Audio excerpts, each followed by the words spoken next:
والسلام على سيد الدين الكريم نبينا محمد بن عبد الله وعلى آله وأصحابه ومن تبعهم إلى يوم الدين. Ndugu katika imani, tunamshukuru Allah subhanahu wa ta'ala mtukufu wa huruma ambaye ametuhurumia sisi kwa kufanya Uislamu, na pia ametuhurumia kwa kufanya bado tuko hai kwa jukumu lake, ili tuweze kuongeza katika hasanat, katika mema, na pia tupunguzie katika mzigo na dhambi. Pia tunashukuru Allah subhanahu wa ta'ala ambaye ametufikisha kuingia katika mwezi mtukufu wa Ramadhani. Tukiwa leo tuko katika siku ya kwanza katika Ramadhani ndani ya mwaka huu wa 1447 Hijria,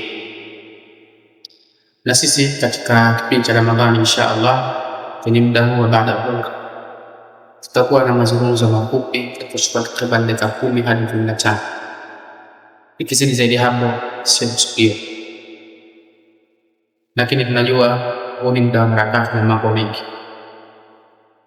Anayebakia njema na ndio furaha yetu, na anayeondoka halaumiki kulingana na hali zile, ila tu vivyo sote tukawa na nia ya kwamba tubakie, ili ukiwa umezunga ule kuondoka kwako kwa ile nia patojira niondoka, lakini unapata manufaa kwa sababu kuwa na nia thabiti kubaki, isipokuwa na majambo yamekusaidia. Ndugu zangu, tumo ndani ya kipindi muhimu sana ndani ya mwezi mtukufu wa Ramadhani. Tumo katika kipindi ambacho mchana wake ni kheri na usiku wake ni kheri. Tulioishi jana kwenye ule mchana wa jana na mchana wa leo tofauti sana. Mchana wa jana ilikuwa kula ni halal, mchana wa leo kula ni haram. Mchana wa jana ilikuwa mtu akikutana na ahli yake ruhusa, mchana wa leo mtu akikutana na ahli yake ni kosa kubwa. Tena anaonyeshwa ukubwa wa ile kosa, na pia anaonyeshwa thamani ya huu mchana, kwamba hii siku hii unalazimika ufunge baada ya Ramadhani kumalizika, kwa sababu mkutana na ahli yako utazifunga siku 60. Inawezekana kwa istinbat kusema mchana wa jana au mchana wa nje ya Ramadhani na mchana wa ndani ya Ramadhani, heshima na utukufu wa mchana wa ndani ya Ramadhani uko kwa mara 60 ya mchana ambao ni nje ya Ramadhani. Istinbat kwa ile maana ya mtu atakutana na hali yake nje ya Ramadhani hamna shida, lakini ikiwa ni ndani ya Ramadhani basi atakuja kulazimika kulipa kuzifunga siku 60, ili uone hadhi na thamani ya muda tuliouingia. Lakini ndugu zangu katika imani, sisi tunatakiwa tujitafute vipi tutakuwa na tutaishi ndani ya Ramadhani, kwa sababu ya ule utukufu uliomo. Nia yetu iwe vipi, kusudio letu liweje, maisha yetu yawe katika mtiririko gani? Hiki kipindi ndicho kipindi ambacho Allah subhanahu wa ta'ala ameteremsha Qur'an. Hiki kipindi ndicho kipindi ambacho Allah subhanahu wa ta'ala amempa Mtume sallallahu alaihi wasallam. Hiki kipindi hiki ndicho ambacho Allah subhanahu wa ta'ala anakizungumzia katika hadithi al-Qudsi. Mtume sallallahu alaihi wasallam anasema, wa inna Allaha nadhara bi qulubi al-ibadi wa maqatahum arabahum wa ajamahum illa baqaya min ahli al-ard, kwa hakika Allah alitazama nyoyo za waja, amewachukia wale waliokuwepo ardhini wote, labda wawili watatu wachache mno katika ahli kitab, lakini waliobakia ardhini mamilioni ya watu walichukiwa na Allah subhanahu wa ta'ala. Halafu Allah akasema kumwambia Mtume sallallahu alayhi wasallam, laqad ba'athtuka liabtaliyaka wa abtaliya bika, Muhammad, nimekupa utume, kapewa kwenye Ramadhani ili nikupe mtihani, utatekeleza wajibu uliotakiwa au la, wa abtaliya bika, na nitawapa mtihani watu wengine, watakuitikia au hawatakuitikia. Wa anzaltu alayka kitaban la yuhsanu al-iman, na Muhammad, nimekushushia kitabu kuthibitisha utume wako, na hicho ndio cha kufuatwa, hakiondoshi kwa njia yoyote, kitabakia ardhini. Kipindi hiki ndio Allah anaondosha chuki zake kwa waja, kukupa Mtume sallallahu alaihi wasallam utume, wafikishiwe haki, waitumie.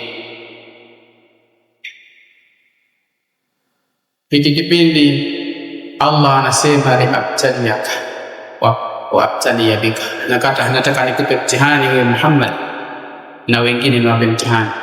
Na katika watu ambao wamepewa mtihani mkubwa au na mtihani mkubwa ni ahlus sunnah wal jamaa.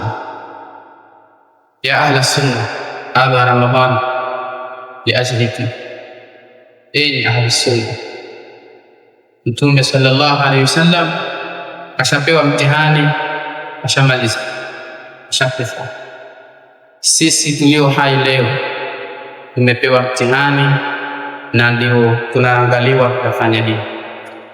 Kupewa mtume uongofu na haki, kuonyeshwa sisi fadhila za Ramadhani na nafasi yake, ambapo uongofu na haki ndio asli zimeletwa katika kipindi hiki cha mwezi wa Ramadhani.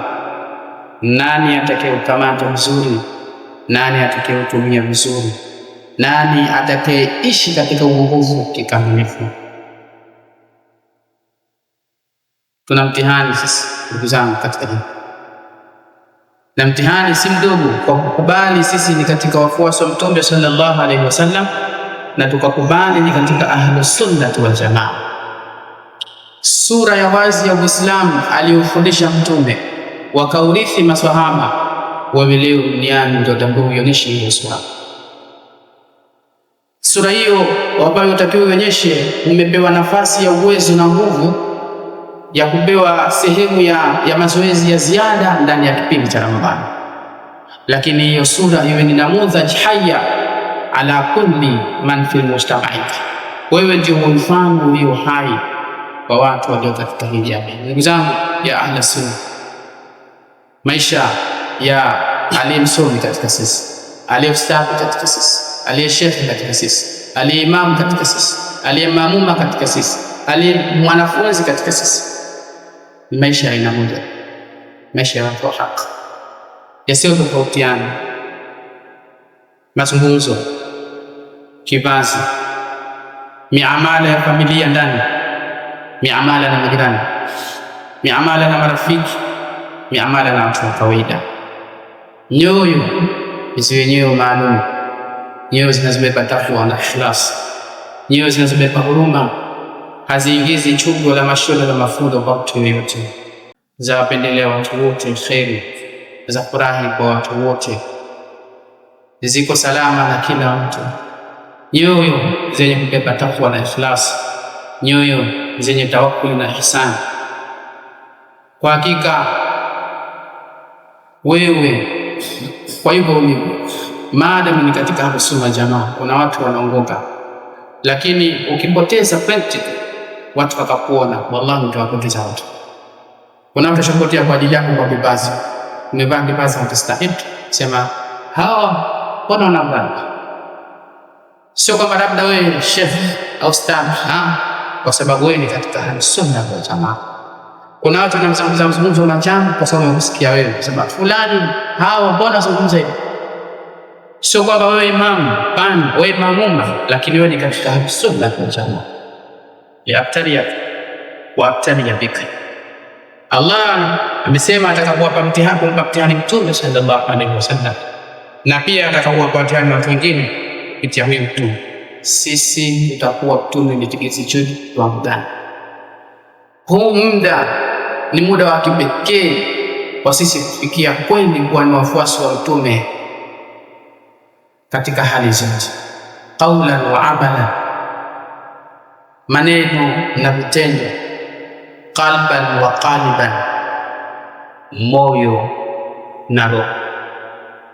Ndugu zangu, tumeingia katika Ramadhani na sasa ni pichi ianze kutubadilisha leo hii ya mwanzo, na ya kesho itubadilishe, na ya kesho kutwa itubadilishe kwenye swala zetu, itubadilishe sisi tuwe tulivyoswali jana na juzi na tunavyoswali leo tofauti. Inna Allaha kataba al-ihsana bi kulli shay, Allah amefaradhisha kafanya vizuri katika kila kitu, na ndani ya Ramadhani mufaradhi unazidi, na swala isomo vizuri na swaumu ifungo vizuri. Tusome Qur'an, tukosoma Qur'ani juzi na jana na kusoma leo tofauti. Qur'ani isomo vizuri, athari ya nyoyo ambayo kama ilipatikana juzi na jana, leo na kesho athari iwe kubwa sana na iwe nzuri sana. Ndugu zangu, tubadilike sisi na zibadilike nyumba. Angalia nyumba ya mzee Yaqub alayhi salatu wasalam, ile sura ya wazi, ile mwanawe Yusuf, mtoto anachukuliwa mdogo na taona mtu akisimama tu. Taarifa inakujaje nyumbani? Ja'u ala qamisihi bidamin kadhib, walikuja wakaleta kanzu kwamba Yusuf kaliwa na mbwa mwitu na kanzu yake hii hapa. Wanaleta kanzu, mtoto mdogo, malezi aliolelewa malezi maalum mpaka kibazi. Jamani, katika ahlul ilmi Sheikh Ibn Baz, Sheikh Uthaymeen, Sheikh Fauzani, Sheikh Albani na wengineo, na Sheikh Albani na Sheikh Fauzani wametilia mkazo zaidi, vazi lisilokuwa kanzu silo letu. Ya ahlus sunna mubtadun, ni watu wa sunna mnapewa mtihani, tumepewa mtihani kwenye kila kitu mpaka kwenye kuvaa. Angalia yule mtoto mdogo, taarifa inakuja nyumbani, wamekuja na kanzu, kashaondoka, yuko huko, amefikia kuwa kijana. Warawadatu allati wa fi baitiha nafsi, katika ile kukusha Nabii Yusuf na yule mwanamke, ushahidi unasema in kana qamisuhu qudda min qubul, kanzu, panataka kanzu, alikuwa kavaa kanzu. Wakati kashafikia na familia na nyumba yake, sasa anasimamia nyumba tumzima. Tena wanakuja kaka zake, wanaambia idhabu bi qamisi hapa, nendeni kwa baba, chukueni kanzu. Kanzu wavaa mtoto, yani nyumbani alelewa hivyo, mtoto mdogo alelewa kuvaa kanzu. Yeye mwenyewe kijana vazi lake kanzu, mpaka mwanamke amvuta mpaka yeye akimbie pataka kanzu, kwa sababu ndio vazi lake. Tena yule ndani si kwamba alikuwa nje, hiyo kanzu kaivaa ndani. Kashakuwa mtu mzima na harakati zake, apeleka kwa babake salamu na kanzu ndio vazi lake. Hii kanzu, ndugu zangu, vazi, na sisi tungekuwa mtihani. Lazima tubadilike na makafiri katika kila hali, na watu waovu wengineo. Wao wakivaa kanzu statizo, sio sisi tuige wao kwa vazi, lakini sio vazi cha kanzu. Na nyumbani kwa jalabibi sifarini Ramadhani na nje ya Ramadhani, maandalizi ya sikukuu, watoto hawa watafutie kanzu, sio kuja kuswali hili tu, ndio nguo zao hasa za sikukuu. Jalabibi mabinti zetu ndio nguo zao hasa kama ile moja kwa moja. Lakini tunadaiwa na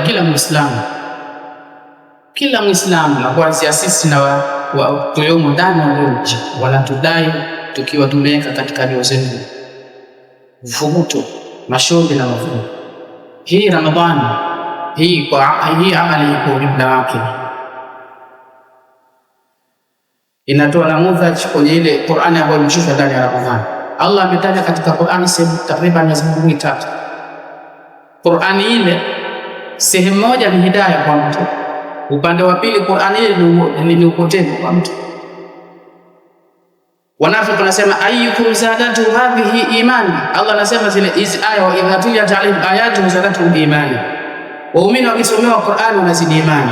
Wanafiki wanauliza ikishuka aya au sura, nani kazidi imani? Allah anasema fa ammal ladhina amanu wa ammal ladhina kafaru fazadatuhum rijsan. Waumini wao wanazidi imani, makafiri wanapata waovu hawa na makafiri inazidishia uovu.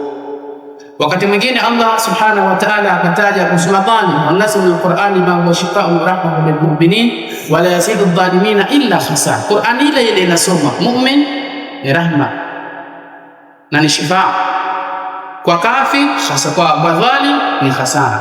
Na hii Ramadhani tunadaiwa tukiitumia muda wa mchana wake na usiku wake vizuri tutanufaika. Tukija tukiitumia vibaya, kuanzia nafsi zetu kuibeza na kuidharau na kutothamini na uhalisia wa matendo yetu, hii Ramadhani haitakuwa maghana bali itakuwa ni maghana, haitakuwa faida bali itakuwa hasara. Tuione Ramadhani na tuone tuna deni tulivyokuwa kabla Ramadhani na ndani ya Ramadhani. Ramadhani tuna deni kubwa la mabadiliko kwenye nafsi zetu, lazima mbadilike sana, na kiwango cha mabadiliko kiwe kubwa na kiwe wasi, athari yake ipatikane. Swala zetu zisiwe kama za jana sababu Ahlus Sunna kuigika vizuri. Tusiswali kwa wakati, tusiswali kwa jamaa, tusiswali na imamu. Tuanze kuswali na imamu na tumalize kuswali pamoja na imamu. Usiwe imamu anamaliza swala wewe unaendelea hivyo, wewe ilikuwaje? Utaigika vibaya, na ili deni itakuwa kulipi, itakuwa zidisha deni. Kuna watu wakishakuona hivyo msikitini kabla kwa mji, nao atajiliwaza, akichelewa ajiliwaza kwa sababu ya kuzidisha deni. Igika vizuri katika kila hali. Jamani, Ramadhani yetu mwaka huu tunakusudiwa sisi ambao tumefikia, atakayeishi siku moja, siku mbili, siku tatu au akaikamilisha yote. Hajakusudiwa Imam Shafi, hajakusudiwa Imam Ahmad wala Abubakar bin Umar radhiallahu anhu, wala hajakusudiwa Sheikh Uthaymeen ibn Baz, washakufa. Hii imekusudiwa sisi tulio hai leo. Atatazame kila mtu ataishi vipi Ramadhani na atathibiti vipi kihaki katika Ramadhani. Lakini kila siku zinapokwenda yeye anazidi kasi katika khairati kwa pande zake zote.